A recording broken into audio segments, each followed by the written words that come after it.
Welcome to Call Doctor podcast. Today, we have Dr. Sara Rizk from Fakir University Hospital, who is a well-known pediatrician and adolescent medicine specialist. Dr. Sara combines her expertise in physical and mental well-being. Doctor, what is the most common health issue you have seen among children today? And is there anything that parents can look forward to prevent it? Yeah, definitely. In pediatrics, we have a lot of preventable diseases. The main sickness that we see in our clinic. So usually, number one, it's infections, either respiratory infections, gastrointestinal infections, either viral or bacterial. When the kids are at school, in nurseries, there is a high risk of infection transmission. And this is very frequent in our clinics. We also see chronic conditions like asthma and allergies. It's very frequent. Here in Dubai, we have lots of kids with asthma and allergies. Others problems are sleep problems. We have, unfortunately, we're seeing a lot of mental issues in kids and adolescents, and we're trying to figure out how to solve these things because it's becoming very frequent. Nutritional deficiencies and obesity and all the complications of obesity and nutritional deficiencies are being very frequent because of the bad healthy habits that our kids unfortunately are following these days. So part of preventing these diseases, it depends on each one. So for example, for the infectious disease, we have like how to concentrate on our kids' hygiene, how to isolate our kids if they're not feeling well, don't send them to the school or to nurseries. We have the vaccinations. For nutritional deficiencies and obesity, it's like how to build a very healthy habits from the initial beginning, childhood, because this really affects the whole and lifelong child health and helps also in preventing lots and lots of diseases. Right. Doctor, why is early childhood health so crucial for lifelong well-being? Yeah, actually, the health or lifelong well-being will start in a childhood. Why? Because in this period of life, we have to set the foundation of physical, emotional, and cognitive development. In that area, we have the growth and development of our body. We have the brain development that affect your whole life in the future. You have to, in this area, you build routines or healthy routines to build your immunity since the beginning. You need to work on screening for the kids. You need to work on all the vaccines that are needed to prevent the diseases. What we were already speaking about, that how important is the prevention of diseases. So that's why for these all reasons, this is very crucial. Childhood health and screening and follow-up is crucial for a lifelong healthy and I would say healthy and happy life. Right. Yeah. So we can say it even can start from the mother's womb. Yes, right. Definitely. Yes. There is many things that the pregnant mom can follow and do, and we have lots of advices in our prenatal visits that we offer the mom to follow. For example, the nutrition that she needs to follow, the well-being, the mental well-being that she needs to be making sure she's having, and all these things affects the childhood health. Right, doctor. Doctor, what role does nutrition play in a child's development? Would you like to give us a few tips for parents? Actually, that's a very nice question because I'm always struggling with the nutrition problems in our pediatric kids. So the problem is that I'm always trying to give advices to mom. I tell them that since day one, we should teach them a nice healthy eating habits for them to be able to follow them later. Because you cannot make changes when the kids are 10 and 15 years old. What they learn, you cannot change it anymore. So nutrition is very important. Why? Because it affects our development, our kids' development, as we said before. Their physical development, their mental development, their emotional development, and brain development. It also affects their sleeping patterns. It affects their immunity. According to what you eat, you will have better or worse immune system. For example, the sugars and all this played a big role in minimizing our kids' immunity and catching more and more sickness. More than that, Eating healthy, like for example, our kids needs to follow a balanced diet. I mean, like eating vegetables, fruits, making sure they are well hydrated, drinking lots of water, trying to minimize processed food, try to minimize sugar. I'm saying minimize because maybe avoiding them 100% is almost impossible, but at least try to minimize it. Let our kids know why we are cutting this from their diet. They should understand. We should explain to them. We should be a role model for them. When they see us doing the same, they understand more why we are avoiding these types of food. Right. They should understand that, though at least they are convinced. So we don't pressure them to stop it, because if we pressure and we oblige them to stop, at the end the craving of the kids is normal to like sugar and like chips and all these things, but they should understand why they don't. It's not good for their health. What role does nutrition play in a child's development, and how does it impact health? And would you like to give the parents few tips how we can implement a healthy lifestyle? Yeah, nutrition is very crucial for a lifelong well-being in pediatric age, especially. As pediatrician and as mothers, we try as much as we can to build these healthy routines since day one, because later, at a later stage, it's difficult to change them. We need to teach our kids how to drink more water, how to eat more fruits and vegetables, how to try to avoid sugars, processed food, and all these chips and snacks that we see them eating a lot. We should teach them how to limit their portion, try to make a time for parents or family meal, like sitting on the table, all of us, setting a role model for them to see what we are eating. And nutrition, again, we should concentrate on this because it's very important for our kids' body development, brain development, sleeping and emotional well-being, creating a good immune system, and preventing a lot of diseases. Right. Dr. We know this is a digital age. What is your suggestion for parents to help kids to become more physically active? Actually, trying to encourage physical activity in this age is being very challenging for pediatricians and for parents. We should make our kids enjoy this physical activity time. So first, we should set the role model for them. They should see us doing the physical activity. And unfortunately, a lot of adults with this long working hours are being very lazy, not doing exercises. So our kids are not seeing us do that. So first of all, we should do that so they see us. We should create a nice family environment and some fun time for us to enjoy as a family. Do some outdoor activities, try to enroll with our kids in different classes, maybe some classes that have like big groups where they follow a special type of exercise. Try to go for an outside walk with the family, make it maybe some kind of routine. It's also important to have the equipments always available around us, so we feel like it's easier for us to practice some exercises. Limiting screen time is crucial for our kids also to keep continuing this physical activity. And as I said before, we should sit with our kids, have more bonding with them, try to explain to them why physical activity is important for them, so they are convinced and they try to work more toward this. Right, true. Doctor, is a regular pediatric checkup important? Yeah, it's definitely very important. We do our regular checkups start from 5 days of age actually, and then we do it at 1 month of age, and then at 2 months, at 4 months, at 6, at 9, at 1. So each age has a different timing for screening and regular checkups. During the regular checkups, we do our, as I said, our screening. Each age needs a different health issues to be screened. We also make sure that the child is growing and has good development. We also can catch early developmental delays and speech delay that are happening nowadays, and we're seeing them a lot. We can catch any chronic condition that's starting. We can catch any symptom. So that's why the child needs to be visiting their doctor, even if they're not sick.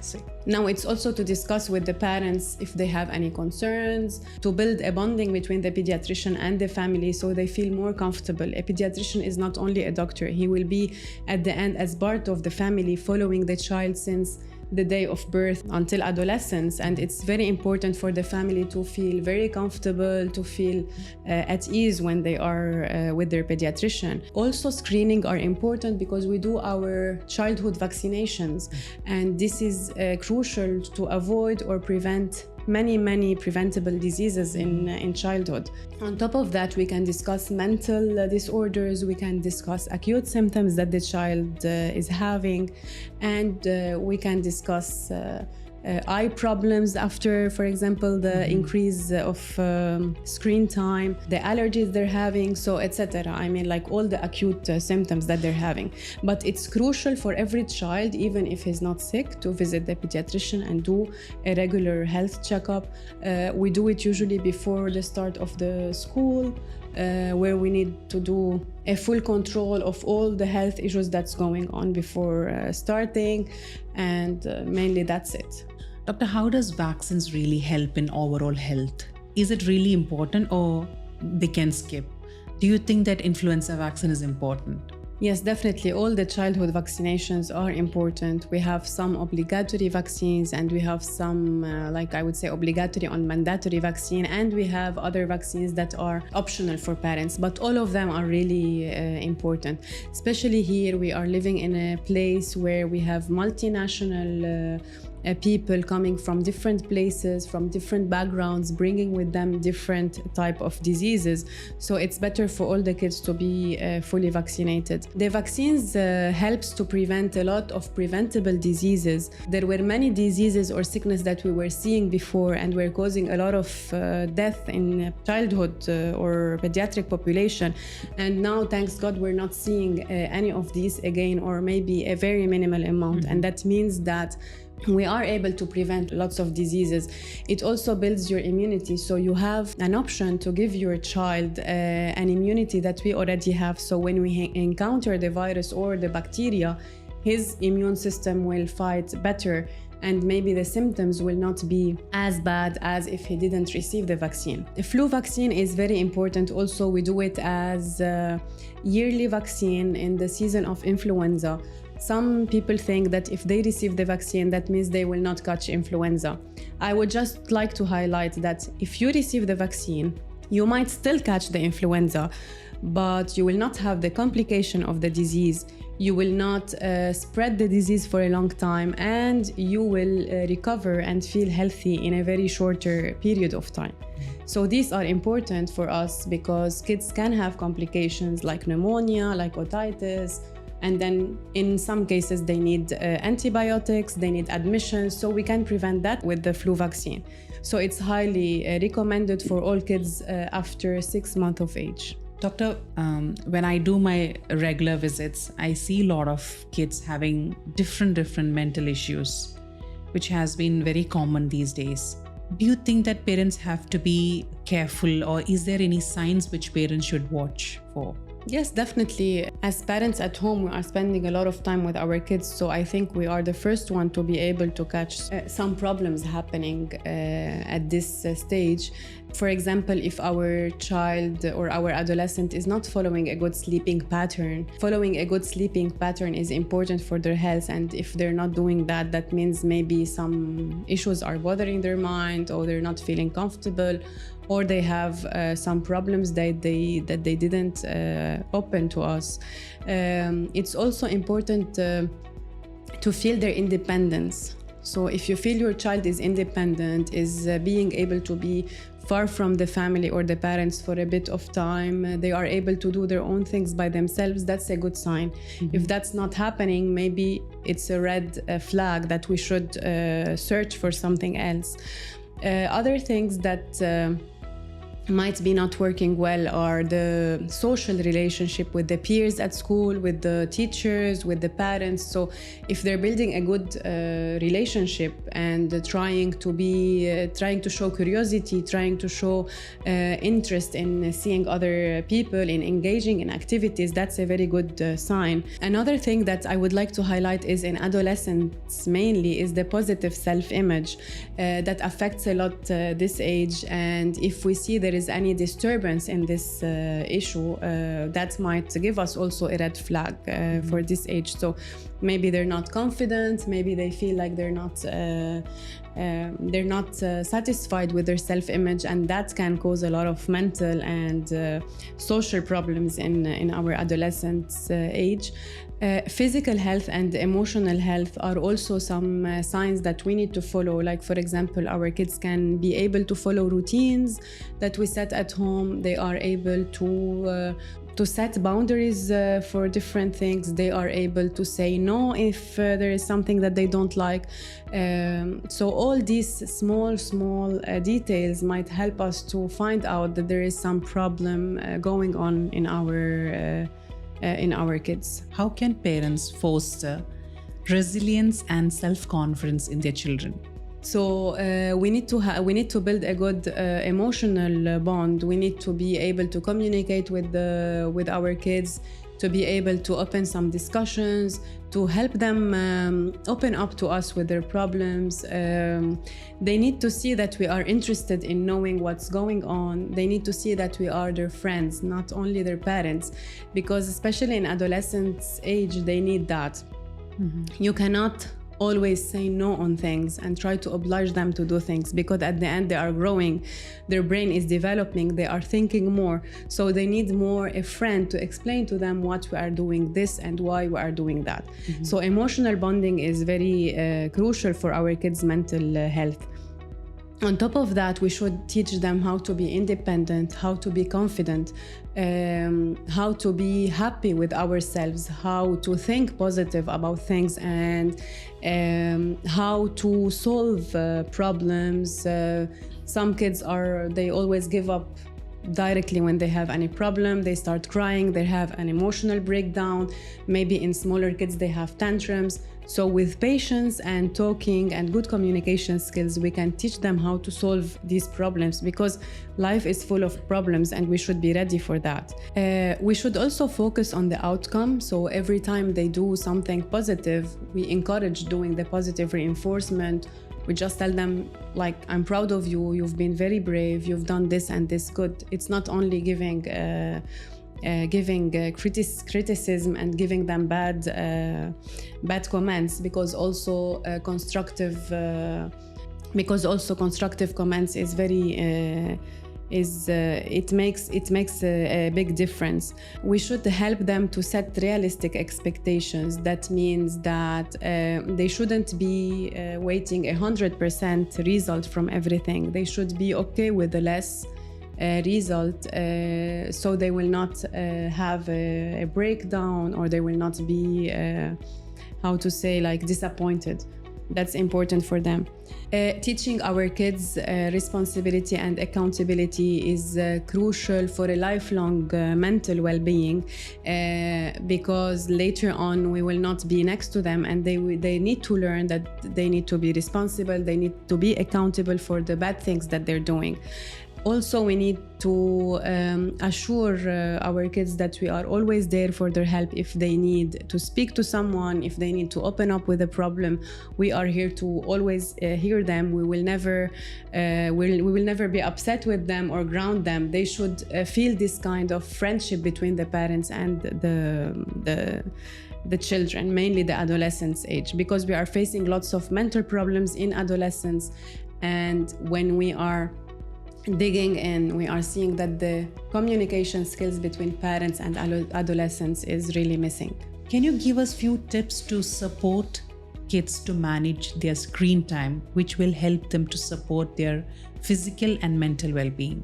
Yeah, we are definitely struggling nowadays to control the screen time. It's crazy how the kids are really attached, and at some point they're becoming addicted not able to have any social interaction, not able to even open a discussion with the parents. You feel like they are in another world, and this is really sad. But what we can do is to set a very clear limit for the screen time. For example, under 2 years, there is no screen time other than video calls with the family, you know. Between 2 and 5 years, I would say not more than 1 hour of screen time. And after 6 years of age, we need to make sure about the quality of things that our kids are watching. We should also try to distract them and giving them other options to do, like create for them play dates, bringing their friends over to spend some time with them, maybe going for an outside walk, maybe encouraging physical activity, trying to remove all the PCs, all the screens from the bedroom, because bedroom, they need to know that it's not like without limit. It's not that I can watch anytime I want, even in my bedroom. Trying to avoid watching while eating. Many kids cannot eat if the iPad is not in front of them, and I have seen that in many cases. So boundaries really needs to be set, and if there is screen time, it should be limited. Another thing, we should be a role model. As you can see, we are all the time on our phones, scrolling and watching reels and watching many things. So their kids think that the phone is the most important thing in our life. Right. Even sometimes more important than the kids to us. This is what they think. That's why they are all the time on the iPad. They're trying to follow us. Whatever they see, they will do. So we need to be the role model. And when we are sitting together, try to put your phones off. Try to sit with your kids, have a nice meal, have a nice dinner together, have a nice discussion, going for an outside walk, practicing any activity. All this will help them to distract their attention from being all the time, all the day on the screen. Doctor, what is one thing that you would wish that every parent knew about their child's health? So as a pediatrician, I would like to highlight about the importance of preventative care and early intervention to catch diseases early on. Regular checkups, vaccination, exercising, and healthy eating habits are very crucial for our childhood lifelong health. Doctor, what is the best thing you feel about being a doctor? The best thing I feel is that I have the ability of making others heal and feel better in their suffering time. I'm a pediatrician, and I really enjoy seeing a child recovering from his illness, and also the parents recovering from their mental breakdown after a child sickness. So for me, the best thing is to see the healing process in the patients.